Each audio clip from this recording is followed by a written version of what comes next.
Albert Sidney Morton was an American poet and writer. He was born in 1862 in Richmond, Virginia, the son of Joseph T. and Elizabeth Morton. In 1885, he married Ellen Stuart Fontaine. In 1886, he became clerk in the office of the Auditor of Disbursements of the Northern Pacific Railroad. In 1890, he became the auditor. He was secretary of the St. Paul Union Depot Company before his death. He died in 1900. We will review his only novel, the 1895 Beyond the Palæocrystic Sea or the Legend of Halfjord. The novel is weird. It begins as a journal of a scientist traveling around Greenland, who in 1888 discovers a floating ball of skin in the ocean. These skins are the record of the fate of Pierre Vacheron, a Creole of New Orleans, who joined the Kane expedition to search through the vast polar regions looking for a way through the permanently frozen polar sea. The company is ecstatic when they find a path through and land. But Pierre is so overjoyed he drives far ahead of the others before collapsing. When he wakes up, he is dismayed that none of his companions had joined him yet. Then he looks up and sees he is on a floating iceberg far away from the shore. Nearly driven insane, he is roused from his stupor by an owl landing close by. So Pierre jumps on it and devours half of it raw, drinking himself full of its blood. As the berg floats on, he sees the temperatures getting higher and higher.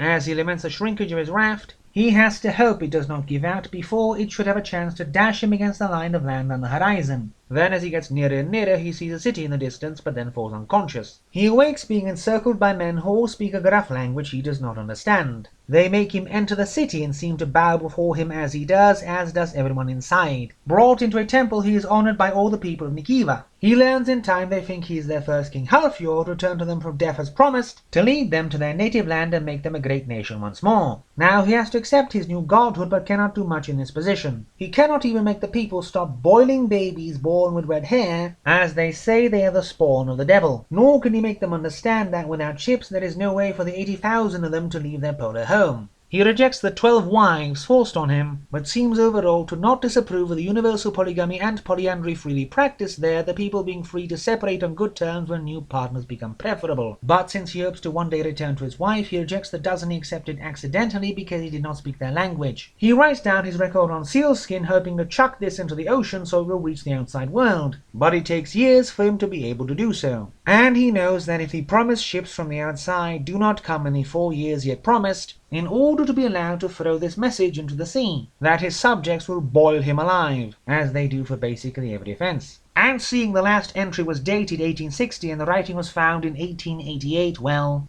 taking up the majority of the novel is a romance Pierre wrote to pass the time concerning the real Halfjord and his life as king of Landsvag, a petty kingdom in Norway. Taking place in about the 9th century, we see Halfjord enjoying his throne with his no-good friends, the same throne that old Morgan had secured for his father, and which is even now being held secure for Halfjord by Morgan's son Olaf. Many would have wanted Olaf to be king instead, and that includes the king's wife, who plots to prevent his marriage to the girl he loves. The story ends with Harald Fairhair taking over the kingdom due to Halfjord not listening to Olaf, who dies with his beloved Hilda, Halfjord leaving with his followers to Iceland, and founding Nikiva after being blown off course. One wishes the Nikiva part was longer, as it's more interesting than the generic medieval Norway section.